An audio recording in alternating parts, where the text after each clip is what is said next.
Keputusan pemerintah untuk menaikkan pajak hiburan menjadi 40 hingga 70%, menuai gelombang penolakan dari pelaku usaha yang menilai kenaikan pajak terlalu tinggi dan memberatkan.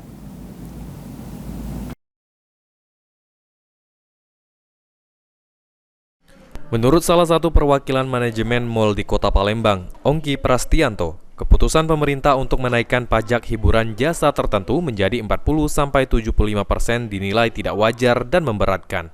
Ongki mengaku heran dengan adanya kenaikan tarif pajak tersebut sehingga dianggap mengganggu dan memberatkan, mengingat banyaknya mal yang memiliki lokasi karaoke dan spa. Untuk itu diharapkan keputusan kenaikan tarif pajak bisa dikaji ulang. Saat ini para pengusaha juga masih menunggu proses judicial review dari Mahkamah Konstitusi.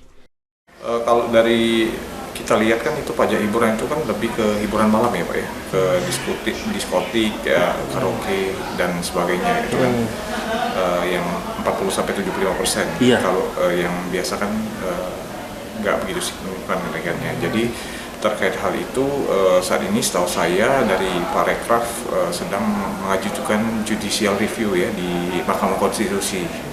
Jadi tentunya kita menunggu hasil dari judicial review tersebut dari Mahkamah Konstitusi. Oke. Ya kita berharap juga kalaupun ya saya nggak tahu ya karena di Palembang Indah Mall sendiri belum ada hiburan malamnya. Tapi kalau sampai 40-75% tentunya itu mungkin sangat memberatkan bagi pengusaha sih ditinjau ulang kembali. Ya. Ditinjau ulang kembali harapan kita, Bang. Harapannya seperti itu.